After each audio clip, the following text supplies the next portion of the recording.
मी अमर बोले. आज उपोषणाचा 13वा दिवस आहे. तहसीलदार साहेब तहसील ऑफिस समोर बसला 13 दिवस झाले. आज एकच प्रशासनाला विनंती आहे, सहकार विभाग आणि पोलीस प्रशासन एसपी ऑफिस 13 दिवस झाले उपोषण चालू आहे, तरी सुद्धा कोणीही दखल घेतली नाही. सरळ आणि साधा आणि सरळ एकच म्हणणं आहे, जे तुमच्याच ऑफिसने बँकेच्या विरुद्ध अहवाल दिलेले आहेत, सहकार विभाग आणि बार्शी पोलीस स्टेशन, कारवाई करा म्हणून जे अहवाल आले त्यानुसारच कारवाई करा. राजकीय स्वरूपाच्या हस्तक्षेपाला बळी पडू नका. व्हाईट कॉलर क्रिमिनल गुन्हेगाराच्या त्यांची साथ घेऊ नका. सामान्य माणसाला जो न्याय असतो तो 100% तुम्ही द्यायचा प्रयत्नच करा. आज 2 वर्ष झालं माझ्यावरती अन्याय झाला तरी सुद्धा कुठल्याही अधिकाऱ्याने किंवा प्रशासनाने दखल घेतली नाही. आज 13 दिवस झालं उपोषण आहे तहसील कार्यालयासमोर.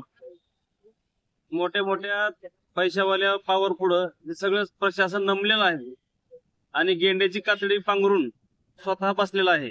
फक्त माझा बळी कधी जाईल याची वाट बघतोय. पण मी पण माझा जीव जरी गेला तरी चालतंय, काय प्रॉब्लेम नाही. पण एक न्याय तर 100% तुम्हाला द्यावाच लागणार आहे, कारण हा तुमच्या प्रशासनाने दिलेल्या अहवालाच्या अनुषंगानेच विषय आहे.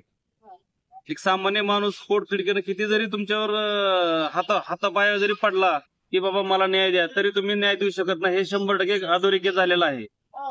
पण मी पण असा माणूस आहे की काबाड कष्ट करून जगणारा माणूस आहे. मी पण न्याय माझ्या बाजूनच घेणार. जो सत्याचा न्याय आहे तोच विजय, माझाच विजय होणार.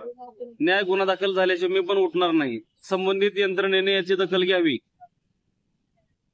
व गुन्हा दाखल तात्काळ बँकेवर गुन्हे दाखल करून मला माझ्या बाजूने न्याय द्यावा.